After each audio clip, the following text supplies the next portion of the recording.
They can't get in legally, then the only option, they'll have to do it illegally.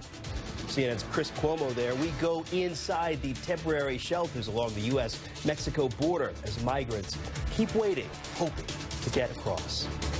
Live from CNN World Headquarters in Atlanta, we want to welcome our viewers here in the United States and all around the world. I'm George Howell. The CNN Newsroom starts right now.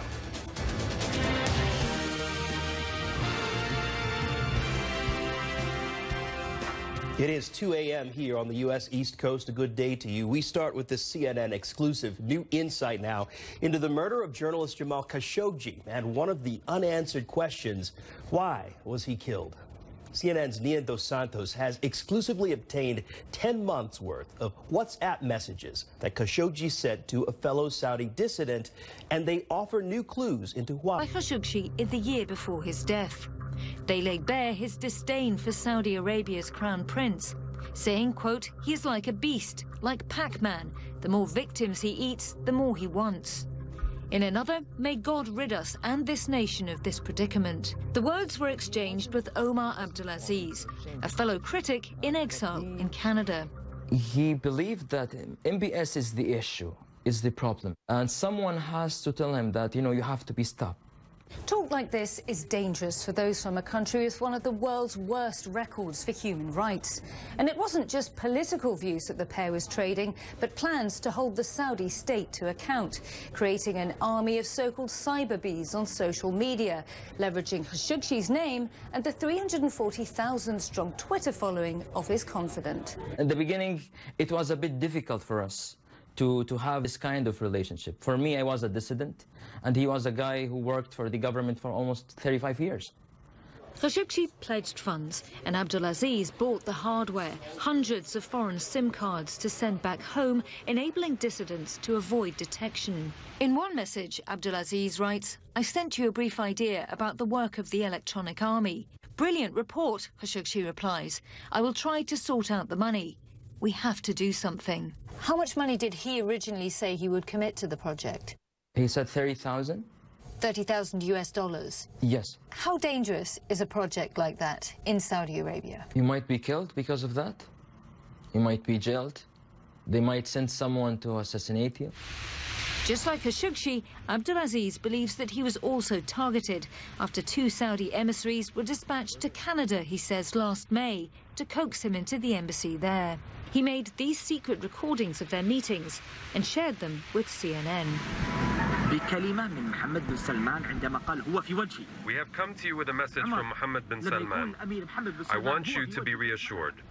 We don't have to approach someone from an official department or the state security. The Saudi Arabian embassy awaits you. When Abdulaziz refused, they got to him another way, hacking his phone, according to a lawsuit Abdulaziz filed this week against the Israeli firm behind the spyware. When the pair's plans were discovered, Khashoggi panicked. God help us, he wrote. How much of a target did that make both of you? The hacking of my phone played a major role on what happened to Jamal. I'm really sorry to say that. We were trying to teach people about human rights, about freedom of speech. That's it. This is the only crime that we've committed. Nia Dos Santos, CNN, London. Nina, thank you. Saudi officials have not responded to CNN's request for comment regarding the allegations of Omar Abdulaziz, the Israeli company that invented the software allegedly used to hack Abdulaziz's phone. It says its technology is licensed for the sole use of governments and law enforcement agencies to fight terrorism and to fight crime. The company adds it does not tolerate misuse of its products. The G20 summit, it has come and gone, but the U.S. president is now tweeting about new results of his meeting with the Chinese president Xi Jinping that took place in Argentina. The leaders of the world's 2 biggest economies agreed to a temporary truce in their trade war for at least 90 days. A short time ago, Mr. Trump tweeted that China has agreed to reduce and remove tariffs on cars coming into China from the United States, adding that currently the tariff is 40%. China has not confirmed that move as of this point, but the president's tweet comes as negotiators from both sides are trying to iron out key trade differences. Let's go live to the Chinese capital. Stephen Jiang is following the story in Beijing. Stephen, thank you for your time. What reaction are we hearing from China? And is this part of the negotiation play? Well, we're still waiting to hear from the official reaction on this latest tweet, but, it may take them some time because this is the kind of added uncertainty or confusion I think trade negotiators, not only from China, but also from the U.S., may have to learn to deal with as they get engaged in already very complex trade talks in the upcoming weeks and the months. But, George, this tweet does require a bit of context because China actually slashed tariffs on foreign cars in July, right before the start of the trade war with the U.S. So if you buy an imported car from countries other than the U.S., you pay a 15% tariff. The 40% tariff on U.S. cars is because China added a 25% punitive measure on these imports after the trade war started. So that's why a lot of people are trying to figure out what the president meant by removing or reducing the 40% tariffs. Does he mean it goes back to 15% or goes to 0%? Now, that would be a major coup for him, George. All right, Stephen. And look, so as what we know of this point, we know that the United States has agreed to hold off on tariffs, to put tariffs on ice, essentially, for a moment, and that China plans to buy more goods from the United States, industrial goods, farm goods, things of that nature. But how much pressure does that take off these two economies, even at least for a temporary moment? I think temporarily this is good news because it does give breathing room to a lot of people involved, including investors. If you look at the market reactions here in China, they have been very positive. In Shanghai, for example, the number has been up significantly, more than 2%. So this is also applies to American farmers, as you mentioned, Chinese manufacturers, as well as consumers around the world. So that's why these talks going forward in the next 90 days will be crucial because they are going to touch on the core demands from Mr. Trump. That is, China not only has to buy more from the U.S., but also has to change its economic structure and stop using unfair trade practices. And these are the points long resisted by Mr. Xi and his government. So at this juncture, it's still a little difficult to envision a mutually agreeable solution or permanent solution to this thorny issue. But that's still good news, at least for now, at least based on the market reaction that both leaders have decided to give it another shot on these trade talks. George. Stephen Jiang live for us in Beijing. Thank you again for the reporting. We'll keep in touch with you on this story. We're following the Russia investigation. The Moscow Trump Tower project recently surfaced in the headlines amid revelations that the U.S. Special Counsel probe was looking into this. A Russian-based developer has confirmed that CNN that it's building a tower in Moscow. But here's the thing. It's not the tower that Donald Trump hoped to see there. CNN senior international correspondent Matthew Chance explains this. For Trump, it's always been about business, his brand, his properties. People ask me, what does Trump stand for more than anything else? And if I use one word, it's always quality. Big windows, great fixtures, beautiful kitchens. Everything is going to be the best. And that's what it's all about. And it was Trump, that property developer, who campaigned to be a Republican presidential candidate, juggling his business and political ambitions, which inevitably overlapped. Mr. Cohen. But by how much is only now coming to light. His former lawyer revealing negotiations to build a Trump Tower in Moscow went on much longer than previously admitted, until at least June 2016, after he essentially secured the nomination. Nothing wrong with that, Trump insisted, before leaving for the G20. It was a well-known project. It was during the early part of 16, and I guess even before that. I didn't do the project. I decided not to do the project, so I didn't do it. So we're not talking about doing a project. It was in this location, on the outskirts of Moscow, near the sprawling Crocus City business and entertainment complex, that the Trump World Tower Moscow, as it was called, was meant to be built, part of a 14-tower project, according to the developers, which would have stood across this whole area. You can see here, if we look through this wire fence, that some of the towers have already started to be constructed, but of course the Trump Tower isn't amongst them. One of the ideas for for that Trump building, according to one of his business associates, was to give the top floor, the penthouse apartment in a 250 apartment block, to Vladimir Putin, the Russian president, as a way of attracting buyers. The Trump organization likes to be ahead of the curve. We're always ahead of the curve, and this would be another example. Ivanka Trump and her spa and fitness brand were also an integral part of the Moscow proposal. According to a letter of intent obtained by CNN, Trump's daughter would be given sole and absolute discretion to approve the spa designs. This was a Trump family affair. But how much was the Kremlin also involved? Until this week, it insisted attempts by Trump associates to make contact over the Moscow Tower had been ignored.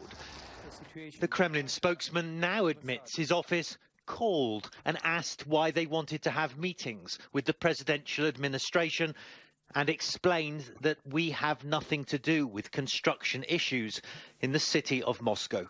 It may be an important change. The Russian-based owners of Crocus City, where Trump Tower Moscow was meant to be built, have been embroiled with the Trump family in other areas too.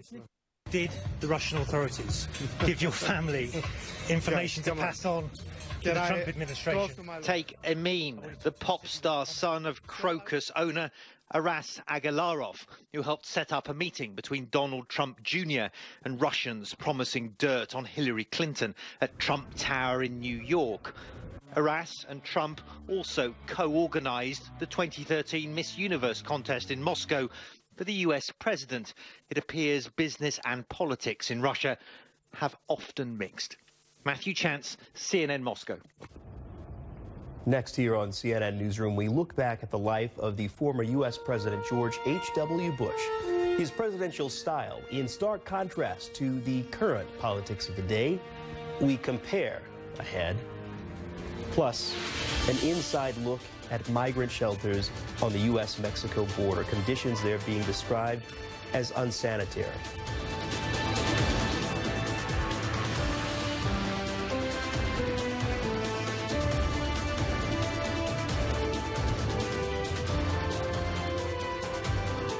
When tough pain strikes, don't tough it out. Try this first. New Salonpas Patch Large. They're twice the size as before with the power to target large pain areas. Make Salonpas your first choice for tough pain relief. Opportunity is everywhere. Like here, where nothing's his country. CNN's Suzanne Malveaux has details here for you. It is being called Special Air Mission 41, the mission to deliver the body, the casket of President George H.W. Bush to his final resting place. The presidential aircraft is now in Ellington Field. This is the presidential aircraft that carried President Trump to the G20 summit in Argentina. It is the same aircraft that will carry the body of President Bush from here to Joint Base Andrews. The formal ceremonies beginning around 4:45, the arrival ceremony at the U.S. Capitol Rotunda, where President Bush will lie in state.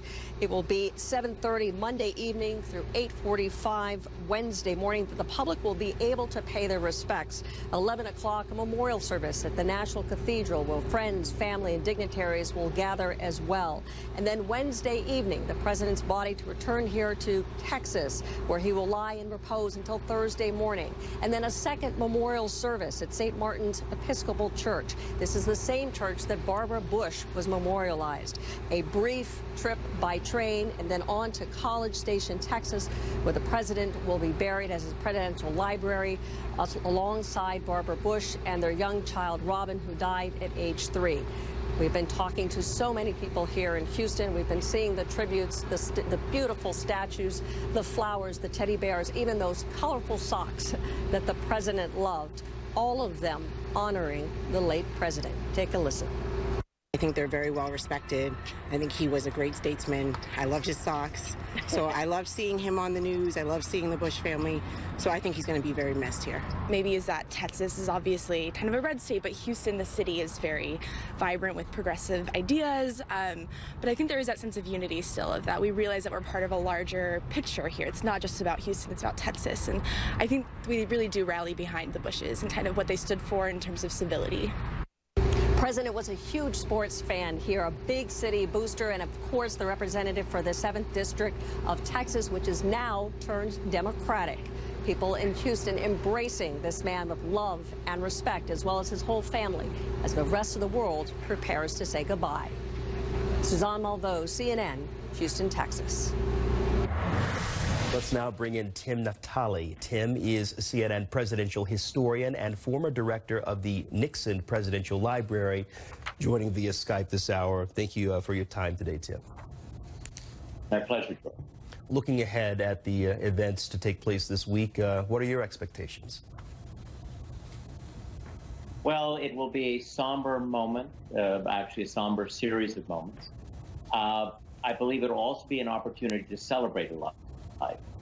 And it'll also be, for many people, an opportunity to celebrate an American role in the world, a role that America does not play at the moment, but may once again play in the future. George Herbert Walker Bush deeply believed in the importance of allies. He believed in the concept of collective security. In some way, you could see him as a continuation of Franklin Roosevelt. George Bush, who fought in World War II, believed that some of the ideals that Roosevelt saw when he helped build the United Nations were ideals that had a place in the Cold War, post-Cold War world. He really felt that nations should work together for peace. I'm just following on what you're describing here. Really, the paradigm shift, right? I mean, you're talking about the politics of then, in contrast to the politics of today. This feeling, when you think about George H.W. Bush, the themes that come to the fore of allies, of globalism, certainly in contrast to the politics that we're seeing play out now on the geopolitical stage. Well, two things. One, I think individuals matter. There's a debate among historians and scholars as to the extent to which great events are the product of structure and great waves of change. And others look to the role of individuals, and of course, most of us think it's a bit of both. Does Donald Trump represent most Americans? Does his view of America first, does his isolationism, because that's basically what he's pushing, is that the mindset of America now? I'm not convinced that it is. I'm not convinced that most Americans embrace Donald Trump's view, transactional view of international affairs. But he is president, and as president has enormous power and influence. But it's not clear that that's where America will be once he leaves office. So I'm not sure we're in a paradigm shift in terms of where America is going. We are certainly in a presidential paradigm shift. Speaking of Mr. Trump, he will be attending, Tim, he will be attending one of these ceremonies. This is important because it'll be the first time we've seen the U.S. president, Mr. Trump, side by side with the other presidents, former presidents, who he has openly disparaged. I hate to bring that into view, but that is the case as it stands. How significant will it be? What is the what's the impact, do you think, of seeing this president side by side? How important is it for the nation for that to happen? Well, it's extremely important for Donald Trump to act like a president, and he has time and again rejected presidential norms, rejected the kinds of things we expect from presidents, whether they're Democrats or Republicans. Attending a state funeral is a requirement for a president. He had the opportunity to find an excuse not to go to First Lady Barbara Bush's funeral earlier this year. He did not have to go to Senator John McCain's funeral. He has to go to a state funeral. He doesn't have a choice. The death of a president leads to a state funeral. So he had no choice but to go. So it's really up to Donald Trump. Will he behave the way all modern American presidents have behaved? But you know, that's the test for him. It's not a test for the American people, and it's not a test for the presidents that are going to be sitting next to him. It's a test for Donald Trump. Is he going to act presidential during this week of mourning? Tim Naftali, we appreciate your time. Thank you so much. My pleasure, George. Thank you. Still ahead this hour on CNN Newsroom, human rights groups are calling out the deplorable conditions at a migrant shelter on the U.S.-Mexico border. We take a look inside. Plus this.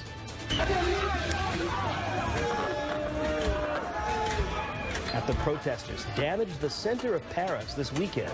The French government is digging into how it can keep the violence from spreading. Stay with us. We'll be right back.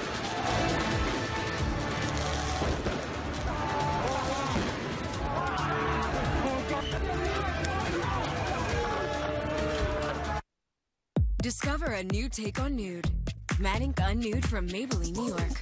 Unconventional, unexpected nudes. Liquid matte formula, up to 16-hour wear. Go unnude with attitude. Maybelline's Matte Ink Unnude. Only from Maybelline, New York. Khashoggi bluntly criticized the Saudi crown prince. He also wrote about funding an electronic army of young Saudi dissidents on social media. The G20 summit, it has come and gone, but now a U.S. official says the difficult work begins to resolve the U.S.-China trade dispute.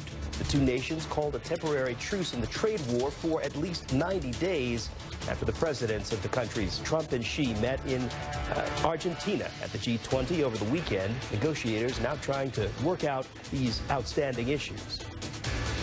Time is running out for the British Prime Minister Theresa May to convince Parliament to back her Brexit deal. The vote on the bill in just 8 days now, and if it doesn't pass, the UK's main opposition party says it will seek a no-confidence vote for Miss May.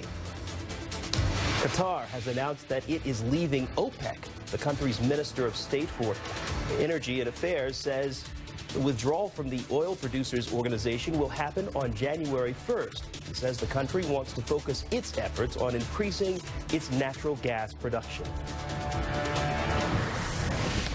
Along the U.S. border with Mexico, thousands of migrants from Central America have been living in makeshift camps, and the conditions of those camps have been described as unsanitary, poor, and recent rainfall has made matters worse there. CNN's Chris Cuomo and Leila Santiago give us a first-hand look. All right, we're going to enter what they're calling the facility, the shelter facility. You've been seeing this sign and this. Scotty, show them all this, because this is a distraction. We're going to meet Leila Santiago now and go inside and show you the reality of what they're calling a facility, a shelter.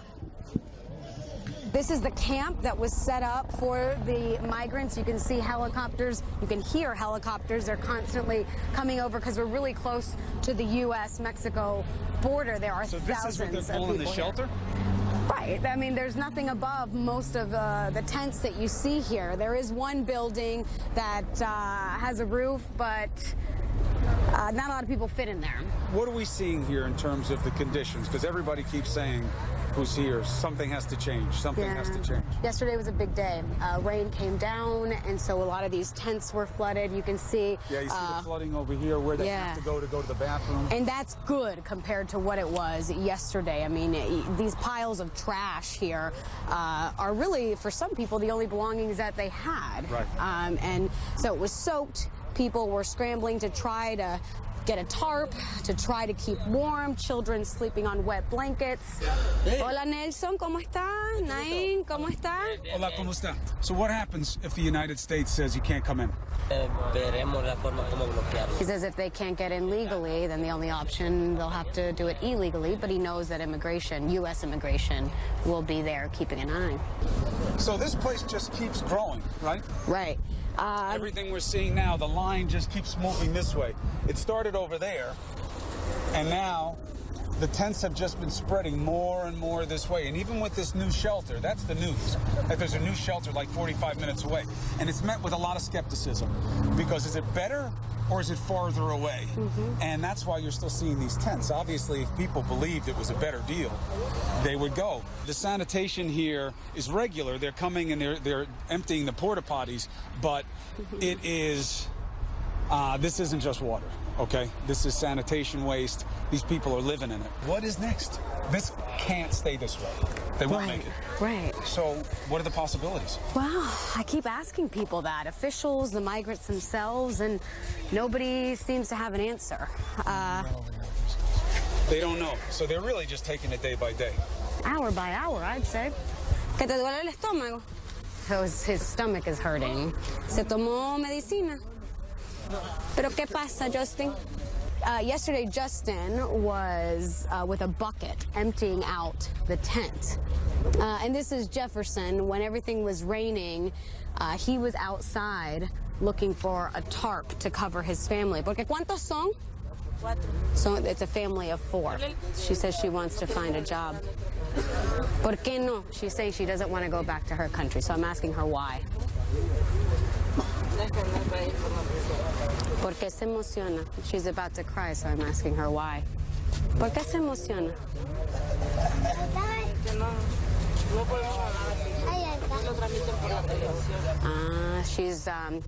She's scared to talk about what happened in Honduras because she's afraid it will get back to the people over there.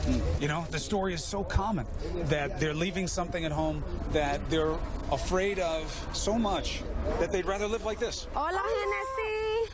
This is Hennessy, Genesis. She's showing, oh, and look at... The causes which they claim to serve. They're manipulating them. They will be identified and they will be held responsible before justice.